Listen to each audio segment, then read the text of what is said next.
జై శ్రీరామ్. వీళ్ళు ఎంతమంది ఎవ్రీ సాటర్డే హనుమాన్ టెంపుల్కి వెళ్తారు. నేను వెళ్తాను. నేను ఎందుకు వెళ్తాను నేను చెప్తాను. నాకు స్ట్రెంత్ కోసం, ఒక మోటివేషన్ కోసం, కాన్ఫిడెన్స్ కోసం, పాజిటివ్ ఎనర్జీ కోసం నేను టెంపుల్కి వెళ్తాను. మనము ఒక డే అంతా ఏదో అనుకుంటాం, ఏదో చేయాలనుకుంటాం. ఒక వీక్ అంతా కొన్ని అనుకున్నాయి అవుతాయి, కొన్ని అవ్వవు. కొన్ని సిచ్యువేషన్స్ లో లో అవుతాం. మనం సాటర్డే టెంపుల్కి వెళ్ళినాం అనుకో, తెలియని ఒక స్ట్రెంత్ వస్తుంది మనకి. మనుషులకి చాలా ప్రాబ్లమ్స్ ఉంటాయి, కొన్ని ఎవరితో చెప్పుకోలేము, ఒక దేవుడితో తప్ప. హెల్త్ ఇష్యూస్ కావచ్చు, గోల్ రీచ్ అవ్వాలనుకునే కానీ, ఏదైనా మనం సాధించాలనుకునే థింగ్స్ కానీ, ఇవన్నిటికీ డైలీ ఒక మోటివేషన్ కావాలి, ఒక ధైర్యం కావాలి, ఒక కాన్ఫిడెన్స్ కావాలి.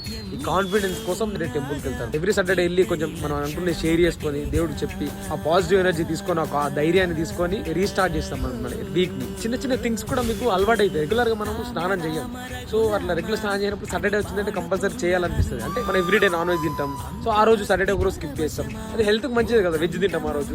సో అట్లా చిన్న బెనిఫిట్స్ ఉంటాయి మన లైఫ్ స్టైల్లో కానీ. ఎవ్రీడే అలా ఉండకుండా కొంచెం కొత్తగా ఉంటాం మనం. సో గాయస్, అందుకోసం నేను వెళ్తాను.